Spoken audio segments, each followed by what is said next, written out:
Hey yo, Wastelanders, it's Johnny5 Alive here, and we are back with some Fallout 76. I've been playing the Fallout 76 Wastelanders free DLC for the last 10 days, and I have sunken in about 100 hours. So in today's video, we're not only going to go over the Wastelanders DLC, but Fallout 76 as an entire package today, as it's been about a full year since I stepped into the Wasteland. So stay tuned, and let's get into it. Welcome back, everyone. If you guys are new here, be sure to smash that subscribe button. We're going to be rolling out more Fallout content on the channel over the coming weeks and future and beyond. Super stoked about this game making a comeback, so I hope you stick around to check it out with me. Check out the join button next to the subscribe button if you want to support the show and enjoy the content here. Your support is appreciated. You get benefits and rewards for sticking around as a subscriber plus. Also, we have a Fallout Discord that we are reigniting. Link to the server is down in the description below. Come join us and play some 76. But with that all out of the way, let's get right into my discussion topics on Fallout 76 Wastelanders after 100 hours played in the Appalachia. So there are so many talking points here, but let me start off by generalizing the too long didn't watch with Fallout 76 feels like a revolutionary experience to that of which it was 1 year ago. Not only does it feel more like a Fallout 4 style experience with NPCs and billions of things to do, but it is a much smoother experience overall. Less bugs, better optimization, and almost no server issues. Not only is the game a better, more complete single-player style Fallout game, but it's also a more complete multiplayer experience, one that stands out as unique and innovative to the rest. It's a rare thing to get a multiplayer open-world looter-shooter experience with building, and boy oh boy, it's starting to feel like we can actually get to rebuild the wasteland after all. The overall game package today is a must-buy, must-play, binge-worthy title. So let's go over all the talking points that led me to this conclusion. Starting from the vault, the experience of leaving Vault 76 was always a wonderful moment, but now you are greeted by NPCs, dialogue options, and story. When you set off on your adventure this time around, you are no longer having this looming knowledge that there isn't a single soul to be found in the Appalachia. Instead, you are filled with this exciting enthusiasm to check every nook and cranny for real, tangible interactions. You set out with that excitement, and now you're playing a true Fallout game. Right away, you are sent to Wayward and introduced to characters with troubles, having dialogue checks tied to special stat requirements that impact and change the outcome of your experience. Real choices and consequences right out of the gate, with much bigger ones awaiting you in your future. What this does to the game is adds a sense of meat to the gameplay. Before, we just had potatoes. Now we have meat and potatoes. A complete meal to feast on. Suddenly, all the potato-style filler content that the game had before becomes rejuvenated by the surrounding delicacies presented by Wastelanders. When you head off to do that old potato content, you will stumble across settlers to recruit to your camp, NPCs with dialogue options.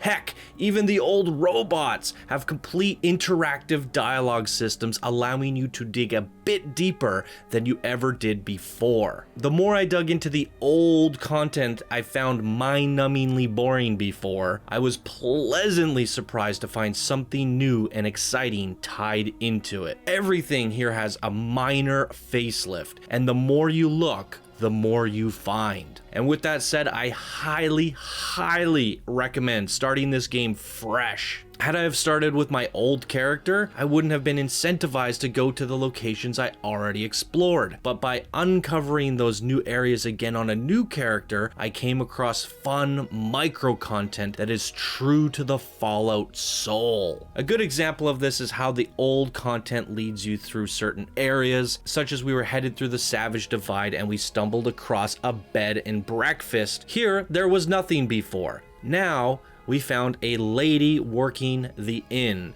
and she was clearly nervous about something. So I decided to stay the night, and cannibals came to murder me and prepare me for their dinner. Check out this clip here. But there was never an NPC here. Something's not right. You look a little nervous. Perception 12? So maybe like some event happens if we stay the night. That might be cool. Oh shit! The cannibals have come for us! I was taking a nap! That's hilarious! Freaking assholes, they set us up! That's amazing! Can't believe we survived. You set me up? You're gonna die! And your stupid husband, Hubert. Shut her head off. Yep. She's dead. Okay. Okay. This wasn't something related to any quest, just a thing going on in the world, happening real time in a non-instance area for anyone to encounter. These moments are everywhere now, and you'll only stumble upon them if you're exploring the map for your first time. It's because of these old quests tend to lead you down a trail of really neat Fallout style experiences, and if you've already completed those, you may never think to revisit the certain facelifted locations. So again, really good to experience this game from start to finish, and I am having so much fun with it.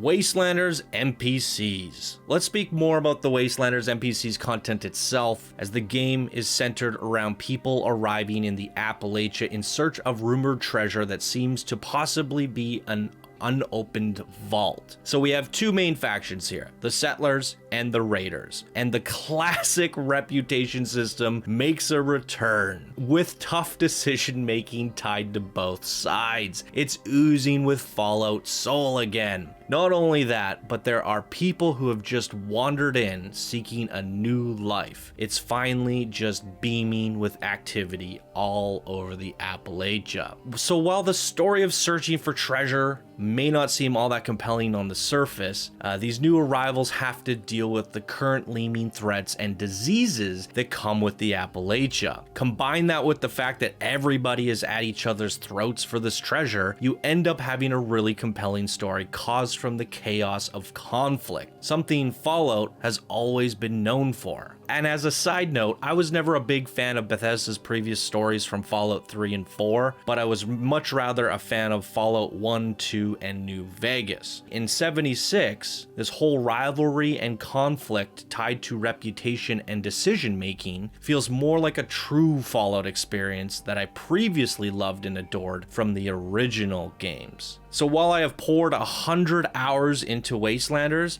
I have barely scratched the surface on the actual story content. So I've been talking to my friends who have continued from higher level characters and jumped straight into the Wastelanders content. They have played 100+ hours of pure Wastelanders and have still plenty left to do. So from the sounds of things, the amount of story, reputation, and endgame content for Wastelanders goes far beyond my expectations. Meaning for me, I have hundreds more hours to sink into and enjoy simply because I'm re-experiencing everything from the start, including the last year of content drops that I never got to experience, making this game a completely new package and wonderful experience, and one that I can enjoy with my friends again. So with that said, let's talk a little bit more about my multiplayer experience and how that plays into Wastelanders. Starting with the NPC stuff, how does that actually work, you might wonder? Well, most of the NPCs are instanced into areas that you must load into, player side instances. Therefore, no one can grief you or mess around with the outcome of your decisions. However, as a party leader, your friends can choose to join and watch your decision making, or enter into the same area of their own unique instance. And I gotta say, having a friend join you is a really cool feeling, one we have never experienced in a Fallout game. Decision making in multiplayer. The only drawback to this system is your friend won't gain the progress and still has to go do it again for themselves. I think this is the one system they need to improve on. They need to allow an option for friends to progress together as a team, and maybe allow an option to have a dice roll to determine which of the two dialogue options actually wins. And as a team, we will have to live with the consequences together. It should at least be an option for those who want to play Fallout together, because this is feeling more like forced single player, yet it's a game that incentivizes multiplayer. So I feel like Bethesda's listening a little bit too hard to player feedback when they said they wanted more Fallout 4. We still want multiplayer. But oh well. So originally when I heard of this whole instancing system, I thought to myself, how is this going to make the Wasteland feel more alive? If everyone's zoned away, the outside world is still feeling shallow. Also, how are these instant areas going to deliver any unique feeling experiences if they're just tucked away from the immersive world? Well, to my surprise, and as we discussed earlier, the world is brimming with loads of NPCs, and many that opens up options so players can, in fact, grieve or mess around with, making a true Fallout experience mesh with multiplayer, creating yet again a very unique experience. Even just exploring areas with friends and discovering loads of new areas packed with NPC enemies such as raiders, Blood Eagle factions, cultists, radicals, settlers, and the list goes on. All that combined makes the world feel alive. Not to mention, there is a boatload of new and ridiculously fun events from both Wastelanders and previous content drops over the last year. So with that, you and your friends will never run out of things to do together. But moving back to the instant areas that seemed questionable to me, they ended up being well constructed, thoughtful, and compelling to explore. In fact, we noticed something particularly interesting that caused major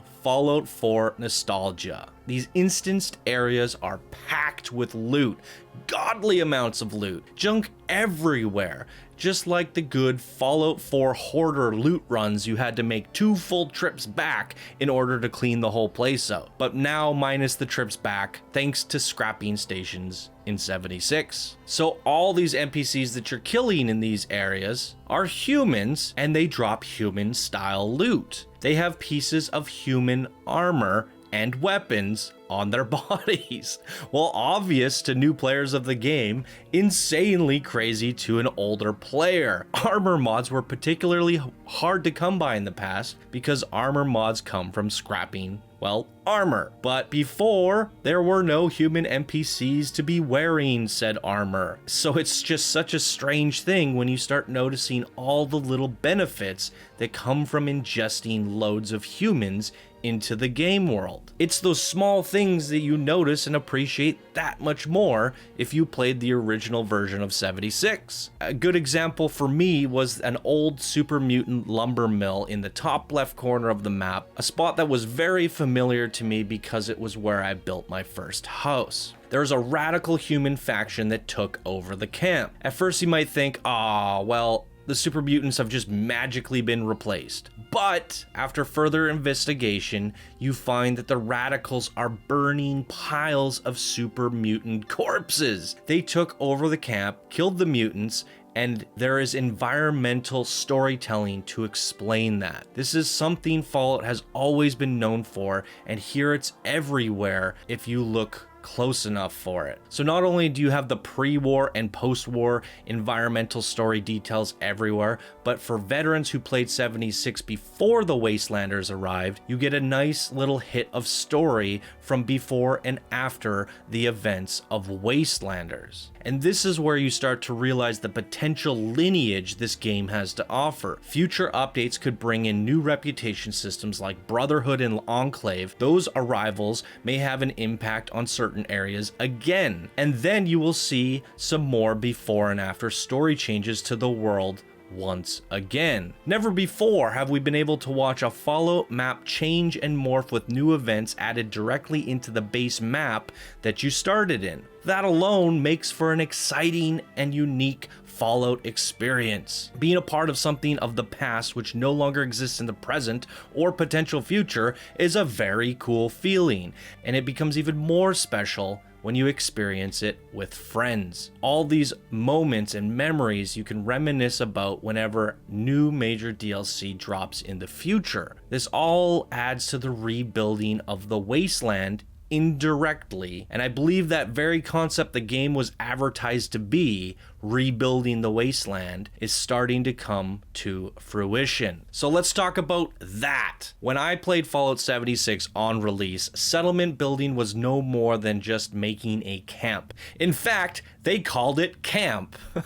You could build a small shack and a few crops at best. It was pretty pathetic, and it didn't convince anyone we were rebuilding the Wasteland. Today, it has become something truly special, and this is something you will see from my future videos with settlement spotlights, as we are no longer making little camps or crack shacks, but instead people are making incredibly large creations with the increased build limit and vast amounts of new pieces. We see people putting character into their builds now. Settler style players like myself making massive homestead farmlands, while other people are making secret bases and caves or massive fortresses next to Deathclaw spawn points. The variety and creativity is so expansive now, it feels like people are rebuilding the Wasteland for a change. But to make it even better, the player vending updates truly have a major impact,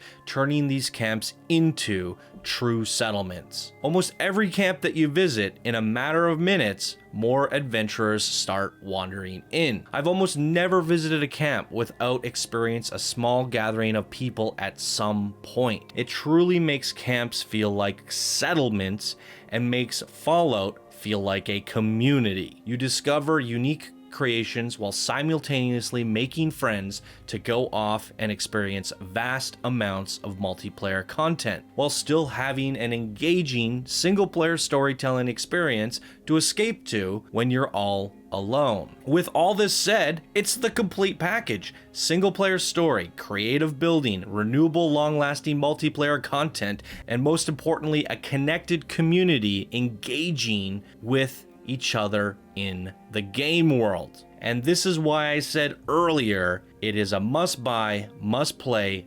binge-worthy title today. But let's back it up just a bit and not overpraise Bethesda just yet. The game still has bugs, exploits, and flaws. It's certainly not a perfect game and has a long way to go before it's the true experience of rebuilding America with friends. There are more kinks to iron out in the core gameplay loops, more building limits to expand on, and while Wastelanders is a refreshing, much needed change to the game, it won't last forever. Bethesda needs to push hard on continual content drops like this. New factions, new reputation systems, more areas to explore, old areas revamped, and building limits further increased. Wastelanders isn't yet a redemption story, because it's only now bringing the game where it needs to be. But we're 16 months into the game's life cycle. We should be beyond that by now. So we need to see this type of content drop on a more frequent basis, and if delivered at this quality frequently, Fallout 76 could truly become the next Elder Scrolls Online money-making machine